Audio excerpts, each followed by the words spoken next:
Okay, we studied sociology of tourism and hospitality, and we found out that different behaviors, different individuals uh, have different behaviors, to have different attitudes, to have different likes or dislikes kumaga, it's because of or it is being influenced by their traditions, it is being influenced by their beliefs, or in general, it is being influenced by the norms and conditions imposed by a particular society that he or she belongs to. Meaning to say na lahing nga batasan atong discussion on sociology of tourism and hospitality, expectedly nga natay lahing batasan, we have our differences. It's because we living nagpuyo sa ta different society which has different norms and conditions, different standards, different policies being imposed in a particular society. Like lahit tagbalaod sa tong pamilya, lahit tagbalaod sa tong society nga gipunduhan, nga mao'y naka-influensya sa atong behavior, sa atong attitude, sa atong sa atong batasan.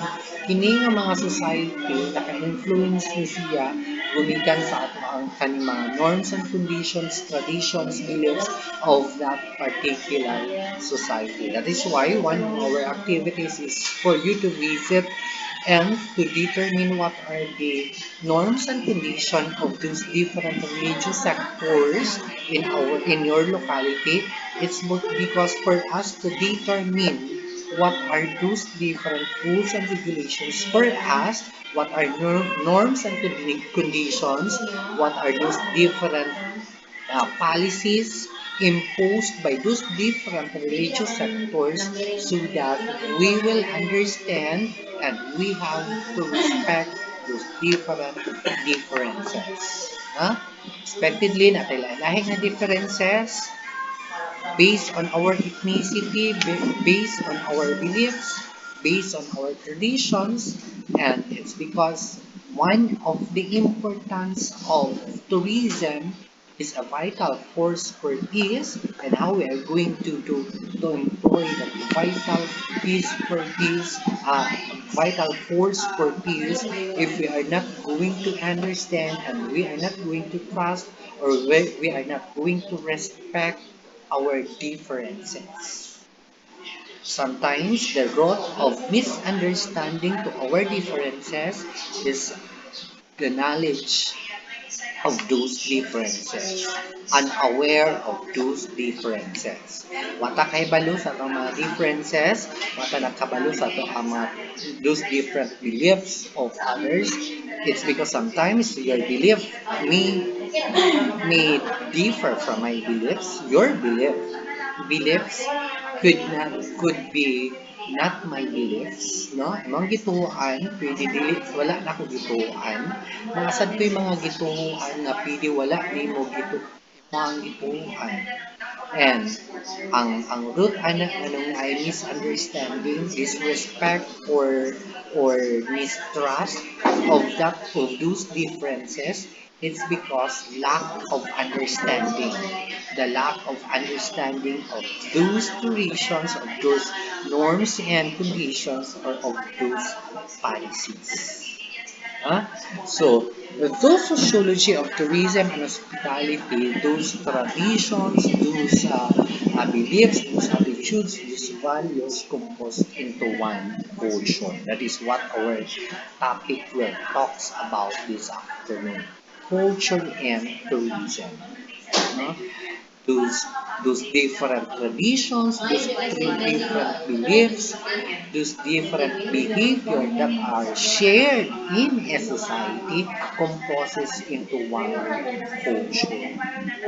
Meaning, katong ato ang mga tradition, katong mga beliefs, atong values, our behavior shared into one society, shared meaning the same or common common behavior, common beliefs, common tradition, causes into one, nag-group into one, that is what we call culture.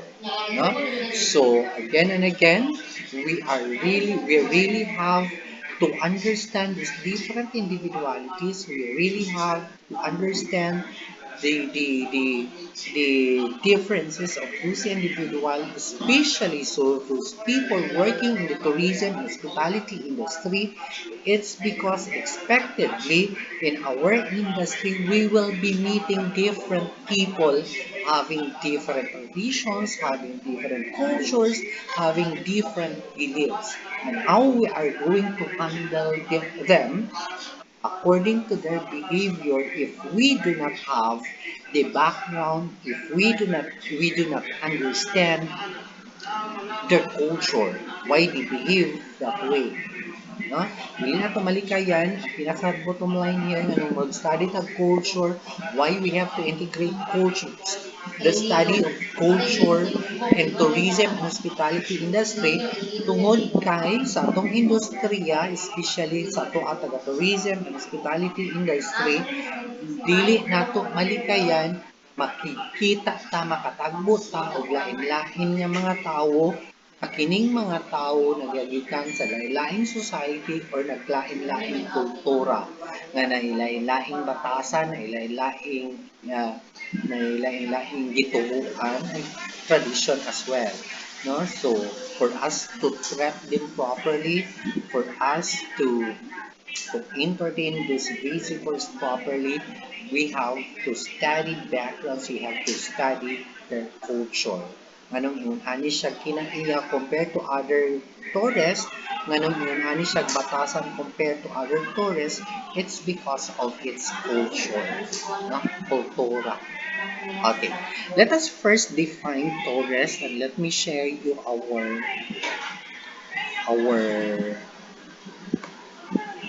topic this afternoon, our PowerPoint presentation for this afternoon, tourism and culture. Okay,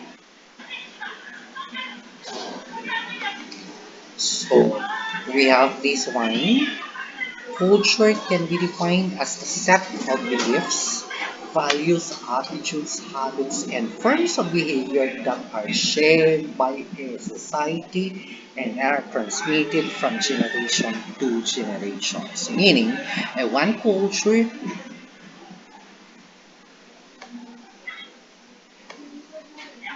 One culture composes of sharing common beliefs, common values, common attitudes, common habits, and common forms of behavior. And where this coming from, this is inherited. These are inherited from generations to generations, or transmitted from generations to generations. There is no scientific discussions about this one. There is no scientific explanation nor biblical explanation about the way we behave, the way we believe, the way we value things, and our attitudes. There is no, there is none. It's because mostly our behavior, mostly what we believe in, what we value in, what are those behavior are inherited coming from our ancestors. And maybe those ancestors of us, waktu sila kung sa kay pasihan nila kanung motobo sila ani, no? But later on our discussion we will be tackling as well those different forces that contribute to to form a culture, another form of culture or subcultures, no? So wala kanang scientific explanation, wala biblical explanation or Quran explanation ba kaya ani about this one, about about our belief, but not all, no? Natay mga gipangsunod nga mga traditions, natay mga gipangsunod nga gipangtuhuan, natay mga gipangsunod nga mga habit nga walay explanation sa science, walay explanation sa Bible, walay explanation sa unsa man ang inyong holy holy book nga yung ginasunod based on your religious sector na ituban nga wa dili makita nito pero gina-practice nato. It's because of our of what we have learned from our ancestors. That is why transmitted from generations to generations. But again, one culture composes of common beliefs, meaning member in that particular society shared common beliefs, common values, common attitudes, common habits, and common forms of behavior. That is why our culture also will set us our identity. Sa identity, timailhan. Atong kultura, magkuan sa mausad na atong timailhan as who we are in a particular society. In a broader term, kung Filipino ta, kung sa Pilipinas ta, natay timailhan, natay batasan, natay tradition, natay mga belief, natay mga values, nga nagpaila nga Pinoy ta. The same as with other countries. Na sila mga batasan, na sila mga tradition, na sila mga belief, na sila mga values, na sila mga forms of behaviors that will identify them in a society. The same in a smaller picture, our culture composes of different subcultures. That is what we call our ethnicity. In a bigger picture, tibuok Pilipinas na tayo gitawag o kultura sa Pilipinas. Kultura ng Pilipinas. Now, ang kultura sa Pilipinas composed of different subcultures. That is what our ethnicity. We have, sa may itong mga ethnicity sa Pilipinas. We have Subanin, we have Bisaya, Ilonggo, we have Samar, Badyaw, so on and so forth. And those different subcultures do have set of beliefs as well. Different sets of beliefs do have the different values, different attitudes, different habits that will identify as well that that will identify them as a particular group in a society or in a community.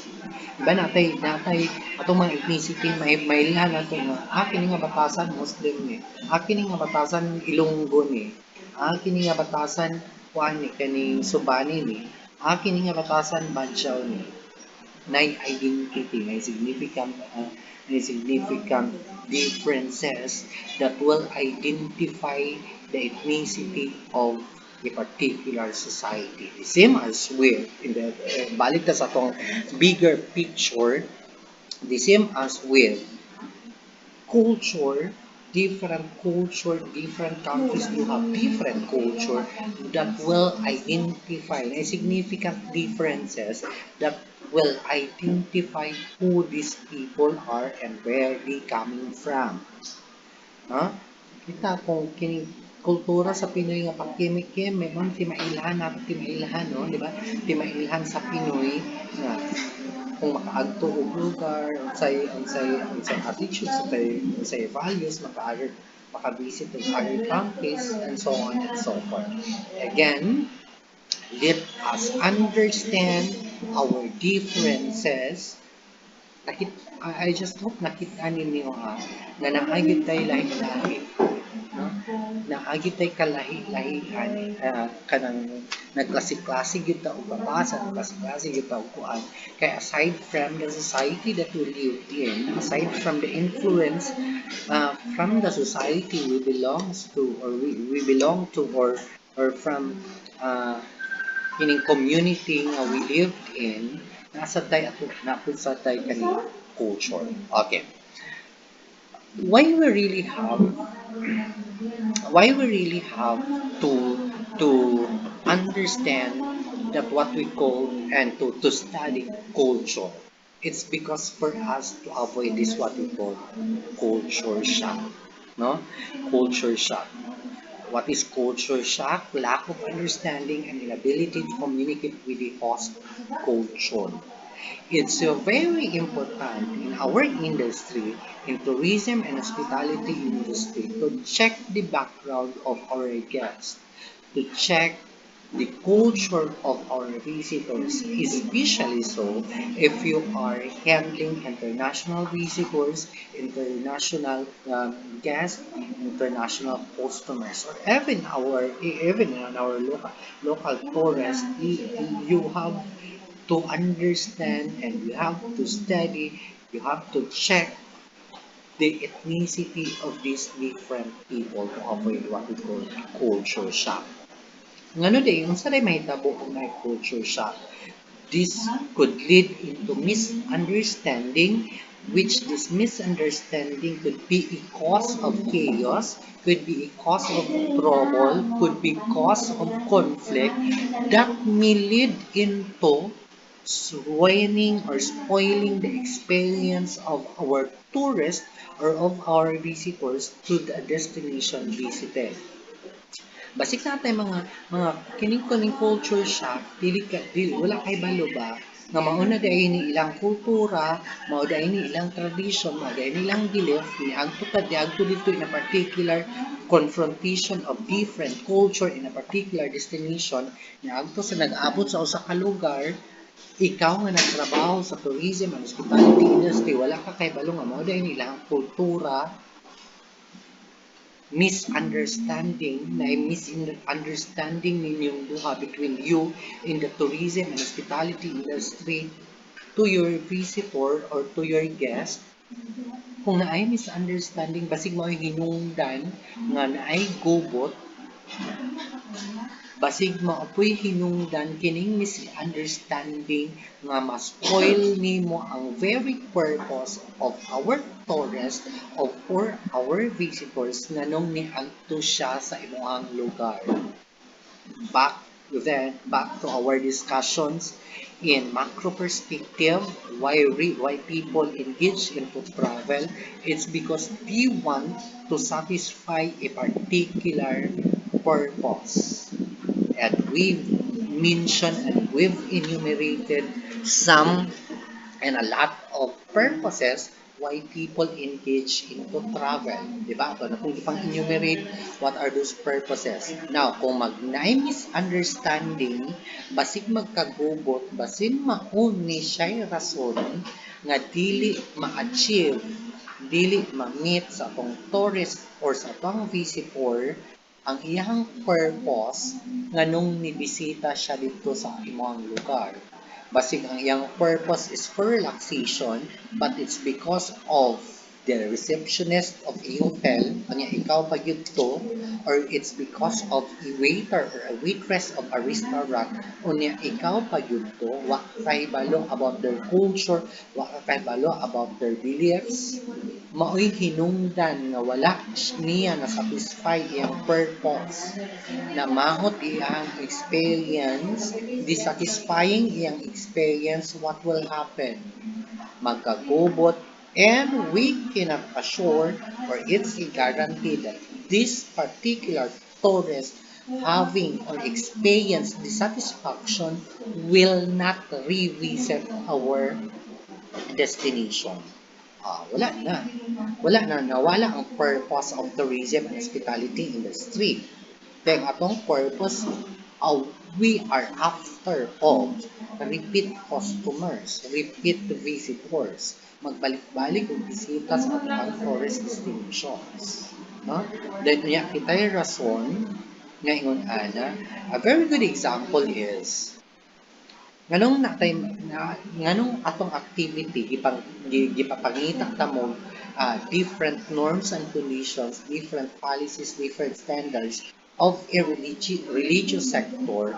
It's because kung na inyong gibasa ang inyong gisulat, kung nakasabot mo sa inyong gipang answer, nakit-an ninyo ang differences from Roman Catholic to Adventist to Muslim Church to UCCP to Iglesia ni Cristo and so on and so forth na inyong gibisita. Kung nakuha ninyo ang ilang norms and conditions or their standards, you will found, kaya makita nimo dito nga na ay different restriction, especially sa dressing, especially sa foods, no? Especially sa attendance, may mga different restrictions. Now, kung ikaw nagtrabaho as waitress, trabaho ka as waitress in a particular restaurant, then pagkahuman, wala ka ka-check sa imuhang guest o unsa sila, Muslim ba sila, especially so if Muslim, they are visible, nagid mailahan nga they are Muslim people, especially those practicing proper way of dressing for Muslim people, no? Naayog kay kanang nagyo kay timailhan nga kini Muslim people ni sila, it's because of their dress.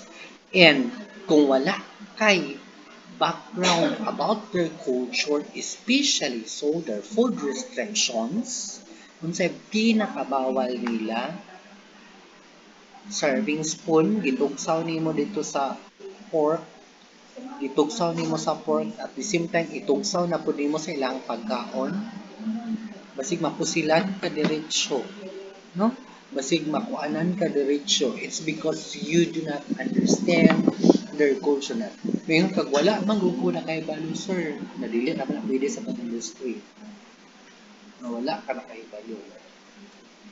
No? You've ruined the experience of your visitor. You've ruined the purpose of your tourist or of your guest na nung nibisita siya dito. And it will cause into chaos. Ha? So, dapat kabalo ka, Muslim ni siya, stricto na kayo sila sa pagkaon nila sa mga utensils na dapat dili ni magsagol, dili dapat na ay something kuan ani for or unsa nilang pabawal nga pagkaon. Even utensils that they are going to use or we are going to use, they are so particular with it, so dapat particular po kuani. So that this particular, balik ka sa itong first discussion, it was something to do with trust and respect. So that you will be trusted by your guests. And if they will trust you, they will respect you. There is a guarantee that they will coming back to your establishment or to your destination. And that we are after of. Mao na itong giapas kanang magbalik-balik atong guest. Buhato na to ang tanan, buhato na to ang unsa para makagain ta og trust sa ilaha, makagain ta respect sa ilaha, so that magbalik-balik sila. Manay giapas sa ato ang industry. Repeat customers, repeat visitors, revisiting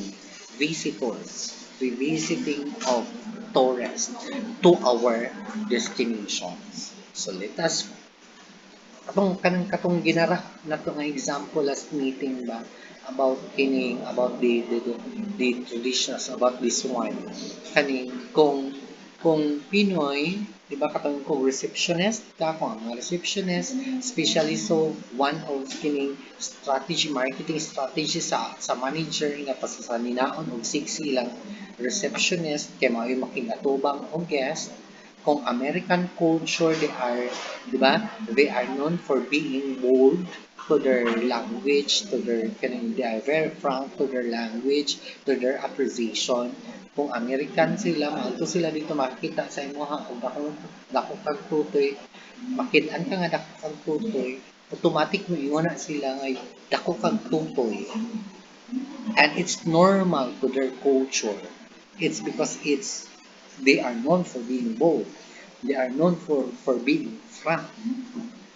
No? And it's normal to them, and it's a form of appreciation to them. If you have lack of understanding about the culture, so ikaw Pinoy, giignan ato, kasi nanguana ka ng kasi tawag ani, na malikas na ka, nang labay na ka kay wala ka kasabot na nature sa ilaha, culture sa ilaha, normal sa ilaha, no?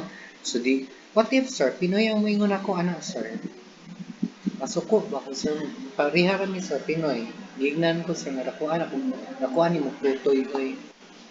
Ayo sa pasuko dayon, validate first if it is an appreciation or amot kuning Pinoy manggod kultura sa Pinoy kay makalibog. Mamay kag tutoy sa wayon ka, lipakon ka. Dako po kag tutoy, sa wayon gihapon ka, lipakon gihapon ka. Naman ta mong lugar ani. Huh? Walay understanding of those different one. But it's of course, let us we will find out later nganong napoy Pinoy nga makaako gyud ala. Dili marong kag dili Pinoy eh. Nakaako man kag ingon dayon ani niya, no? Later on nganong napoy mga rason nganong naay mga Pinoy makaakog ingon ana, no? Okay. In our PowerPoint presentation, here are some examples of kining different culture, nature to them, but differs to other culture. This is a picture of premarital sex, meaning to say sex without marriage, sex before wedding, or sex before marriage. This is kung sa ato apa PDA, public display of affection. Pwede ra manggilayog sa in public. This is a daughter nga so-called of parents. This is uh, kaning our elder people sent to kaning kuans to different establishment kaning handling our parents or our grandparents, our older people, our elderly, no? Now dire kini yung mga pictures, kini yung mga example is not a Filipino culture. Nagbabawal mo ini sa Filipino culture kining premarital sex, pero daghan kaayong nga practice ani karon. Abot lang basig daghan abothan gahapon kay Valentine's ko no. Nagpractice ani. Daghang nagpractice aning PDA sa plaza dalok-halok, dalog-halog, sa lipod drag saging, sa lipod drag lubi, so aga kuan, dalog-halog. Kamu girls, ayaw mo pakuan, ayaw patintal, ayaw, do not kanang devalue yourselves. Ayaw mo sugot, uy, dalon ra mo rotunda, dalon ra mo Plaza Luz, dalon ra mo kuan, dalon ra mo Boulevard, then dito mo ubuan, dito mo ah molestiyahon with consent, no? With consent kaya nasugot ra pug ka. Ayaw ibaba inyong presyo. Ayaw ibaba inyong value. Ayaw ibaba inyong pagkatao in general, no? Ayaw na kuana sa ayaw na kuana ninyo, no? So if it's western, ano na yung mga Pinoy na magbunga sa ingon ani? Anong may mga Pinoy nga gabuhat ani? Dili po ta ka Christian ani. Later on we will discover. This is actually not kaning Filipino culture. Sipat-sipatan ni mong mamang papa, mong parents, kasabaan ka. Diba? Sa Filipino culture, kini man ang ato amang mama ani. If you remember katong bata pa ka, may bisita din, magpabuyag ka, di ba sipat-sipatan kasi mong mama. Gamay sikretuhan pa jud kag ingon nga bantay lang kag muli ning bisita. No tangbugan, no? Ako sihan kay ikaw ha mo jud igara imong may bisita ha. Tong mama mo halos mo gawas ng mata og sinipat-sipat sa tuwa, no? But in other country bali ila ha. They are spoiled man pud kay mga bata gud sila. Even parents cannot impose discipline to their children, especially in American Philippines. Mabunalan lang gani na imong anak, imong kaugalingong anak ha, imong bunalan. ang anak pwede manawag og 911 to report their parents, mapriso ang parents without any due process. Kita, especially sa makita ka ng gamay nga lagom or so on and so forth, without due process, the parents will be sent to correctional institution or worse, will be sent to jail. But in our country, in our own culture, sahay gani no, makakita pa sa itong silingan, halos gipatay ng anak. Actually, no action. That is, kultura sa ang kuan, kultura sa Pinoy, nga if we impose discipline to our children, na iuban dyan, hindi na ito malikayan, na iuban ng mga parents, they are very strict in imposing discipline. And their ways of imposing discipline is pangulata, pamunan. But there are also parents, not all of parents. Kaya na sa iba mga parents na istorya na kanina. May na right? Kanang kanang istorya ra kadyo mo, kuan ra kadyo, wala na dayon. Ma what call this one? Maulian na da. Yun na ang ilang way of imposing discipline. This one, the last one, this one, samot na ni siya nga dili siya Filipino culture. It's because adoan kultura sa Pilipino, we are really known for our close family ties. No, bisan pag pikap na nga minyo nagbanat din atong mga magulang, nag-extend nagbalay, nag-extend nagkwarto kay dili pwede mo kuan og puyo, mo mulahi og puyo, or napoy uban jud nga minyo na sa wakay kaya ikabuhi nagminyo na. Kay lagi si Selva nisubot raman dito sa Plaza Gidala, si Buenafe nisubot ra dito sa kuan sa Rotunda Gidala, piyong ko dayon, so out of plan, burot ang tiyan, wakay kabuhi, puyo sa ginikanan tipo. That is Filipino culture. Ngayon, ana ang Pinoy, pila naka-extension, pila naka-kwarto-kwarto ang balay, kay tuwara tanan nagtipo, bisan na anay kuan. But in other country, their culture, when you reach legal age, it's mandatory that you are going to depart from your parents. Maglahi na ka. Maabot na kag legal age in America, you have all the rights to ask your parents na mag-abang na kong apartment, maglahi na ko ninyo. No? And to their lolos and lolas, nagkatiguang sa ato bisan pag nag-angon na itong grandparents, at imanan siya nato, kita siya mo imong ilog, mo pakaon. But in other, it's because that is our culture. But in other country, they will be sending their elderly to different institution. They call that one as home for the aged. No?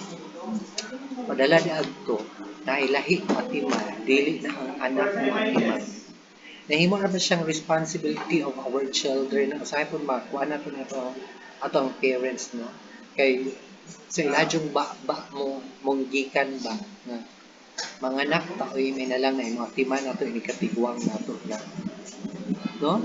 So meaning it's the responsibility of the parent of the children na maatiman sa, that's Pinoy settings, no? Mga Pinoy settings nga Pinoy culture nga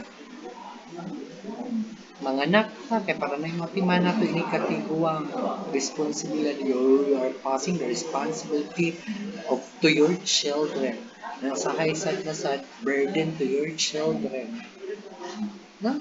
But we cannot deny that one. It's because of our closeness to our family, to our family members, to our siblings. We used to kuan with utang na loob, no? Kanang mga utang na loob, tanaw ng utang na loob. So we cannot deny that the fact that we are going to So mga parents, stay with our home. Stay with our home. Stay. Hindi na to pwede dalhin dito sa kuan. Laing na balay. So those are some of the of our differences compared to our culture. No? Ah, do not be confused, ha? I am talking a lot about our culture.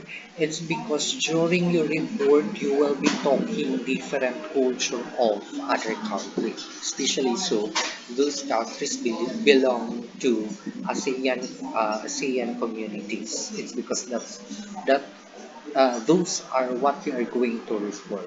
Now, there are, kinisad, we have differences of this one. Sa Pinoy, kusog kay ta makaog balot. Kusog kay ta makaog uyab, ginamos. In other country, they find it gross, no? Ill. In other country, this balot, they do not eat balot. They do not like balot. They do not like ginamos. They do not like kaning bulan. But in our, ako gani o galaway ko sa kuan. Wala ko galaway aning kuan, itik. Sa kuan ko galaway aning ginamos. No, with manggang hilaw, with chef. Diba? Ganun na. But other culture, other Filipinos, no, other people do not eat like that. And we have to respect. No? We have to respect. Pat sa to ang kuan ganiha, ato ang example ganiha, even local, even different ethnicity, even different religious sectors, nga na mga food restrictions, na mga different norms and conditions, na may different standards, ato ang irespeto ang ilang norms and conditions, ato ang irespeto ang ilang standards, ilang policies, and so on and so forth. Para love, love, love, no? Walay gubot. And of course, kung walay gubot, satisfying, no? There would be a satisfaction. Okay. Another one is, this one. This is what I've told you. Nganong mingon taganiha o nganong mingon taganiha. This is what I have told you. This is a culture patterns that are also changed by external forces, external and internal forces. Anong makaingon, anong maingon ta ganiha nga pwede ra, we have to validate first kung ang Pinoy niingon sa imo nga dako ni mo ma'am dako kay kag tutoy. Nya Pinoy ang niingon sa imo nga ikaw nagtrabaho sa receptionist gignan ka nga ma'am dako kay kag tutoy. Angay ba ka masuko or dili? Pinoy ang niingon sa imo. American, ah, masabtan na kay that's their culture of being frank, of being bold to their language. How about you as Pinoy? Pinoy ka po, Pinoy, gignan ka nga. Nakuha ni mo tutoy, uy, nakuha ni mo mata. You have to validate first the statement if it is a form of appreciation or panaway. This is what I've told you. Our culture, i-validate nato, it's because of these external forces and internal forces that may influence the changes of our culture. Or me, kani dili man gani mag-change pero ma-modify ato ang culture. Look at yourselves now. If you niagi man kita sa niagi man kita og kuan sa history, niagi man kita og sibika, kultura, tanan niagi man kita ana in our elementaries, in our high schools. Nangagi man kita ana nga mga leksyon. It is being emphasized there our identity as our culture. Now examine yourselves. Is this what a Filipino culture nga gi-picture out in our study? No, it's not. The way we dress. Look at the way we dress. Atong sinanilaan. Is this a Filipino culture? kultura, mao ba ni ang kultura sa Pilipino? Tanawa tong mga buhok. Is this a Filipino style? Look at the color of your hairs. Look at look at the way you talk, the way you behave, the way you walk, the way you entertain your so-called. Is are those original Filipino culture? No, it's not. It has been influenced. It has been modified. It's because of those external and internal forces. Especially so Pinoy that we are known for great imitator, no? Pinakakusog mo suon magto na mga sa mga salida mga kuan dire ipadala dahil ang Pinoy kay mo viral gyud kay ang Pinoy kuan kaayo kaning kusog sudugero, no? Kusog kayo mo awat-awat kung say makit-an sa TV, no? Unsay makitaan, unsay makuan sa kuan, kuan sundugon na yun. That is why karon sa una nagsaya na ang the dressing of proper dressing of our Pinays at original culture of Pinays. Kung sinaninaan sa una, nakasaya na ang taas kaayo, naka-half sleeve pa, no? Naka-half sleeve pa or naka-short pa nga katungkuan. Karon, ubo na kaayo og shorts, nakatibak pa. Di ba? Is that the original Filipino culture? Sa una, atong mga lola o mga lolo, atong mga lola or mga lolo sa lola sa lola na sa una, ilang sa ina, close neck pa kaayo. Napag gitawag nilang sando-sando sa una. No? I don't know karon kung nag naapabay babae ron ng sando nagkatong sa tawag ani sila sa paw sa mga babae tapos napag-bra ay bra na kay sando o sa patungkuhan karon my god ito na mga kaingin dito uyog-uyog naka-display short halos na lang na imong diwal itong mga wakwak ang gawas no. It is being influenced by external forces, external and internal forces. Our culture is being modified. That is why later on, we have to preserve, we have to find out what are those different cultural factors that has tourist appeal. Unsa man to mga cultural factors, cultural contribution of a country that attracts tourists to revisit in a particular culture. That's one of one. Okay, a mass follow class suggested this destination. We cannot deny actually modification of culture influenced by external and internal forces. It's because of these ones. Mass follow class suggests that a destination first attracts a small number of high status individual, high social status individuals whose actions are eventually copied by a large number of persons with lower social status. Kita man gud kay kusog kay tam awan-awan. No? Mag-una-una man gud po ning kuan. Mag-una-una man gud po ning kining mga dato, mga high social status, mga elite people. Mag-una-una ni sila. Sila ni may magsugod-sugod. The same as true with kanang visiting a particular destination. Who will introduce a particular destination? Are those rich people? Are those with higher social status? Kini nga mga tao nga naay higher social status will introduce, sila mo yung introduce about this destination. Then makita niyo po sa Facebook, nakita na itong dato-dato po, sunod sa dato-dato, niadto dito, uy, niadto sila dito sa kaning nga lugar, kaning nga lugar. Tara mo agto ko tada agto kay dili magpa-kandos, dili magpa sa tawag ani dili magpa-pildi. Nakita na po sa isa ka feeling dato, dato, feeling dato. Hello, agtong mga dato dito, agtong ko dato dito, agtong ko. If introduced by a dato, ni nanunod na dayon parents, as well as those different, that is what we call mass follow class. Kinsa manggoy, when we talk about dressing, when we talk about behaviors, when we talk about expressions, kinsa man sa inyo nanundog og kuan, nanundog og lower, kung naa ka gamay, naa ka sa average social status, kinsa man imong gilok into, kinsa man imong gisundog-sundog.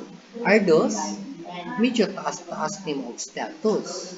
Nanundog dahil ka ito ng ubos. Sorry to say ha, pero in our locality, kung sa man nga ethnicity ang pinakaubos dito sa Tua, ang Pagadian City, ang pinakaubos, are those Badjaws. No? Badjaw.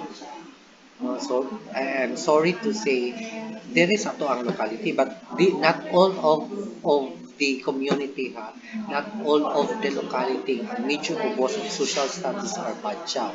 Dito na sa Pagadian City, ang pinakaubos yun og social status are Badyaw.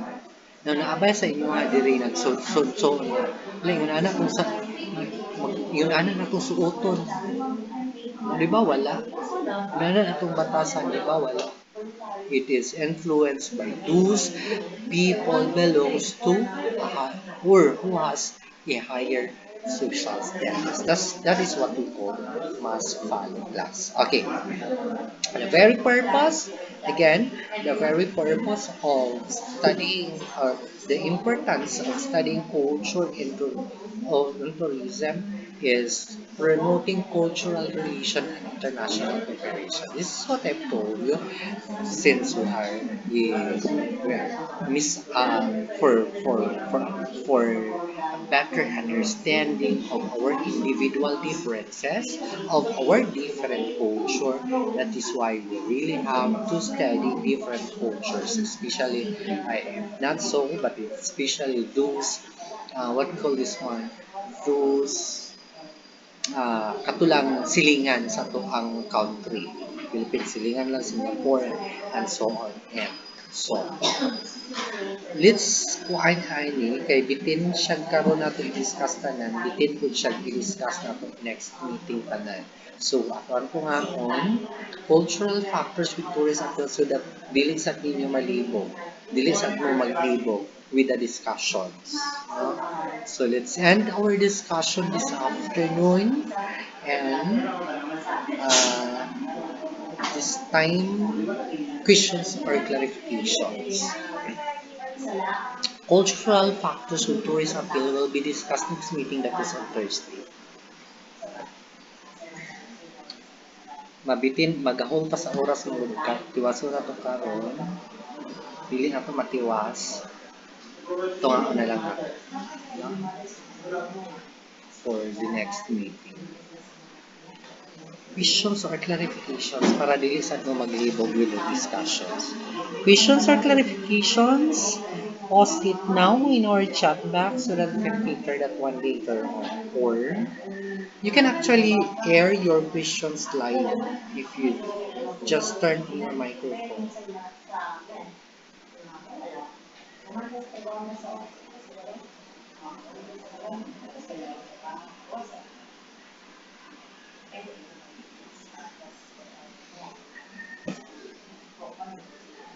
Putang ina, ang gwapo ni Kuya, oh. Ganito yung mga... Kung TikTok yan, malikas pa siya. Tataas na.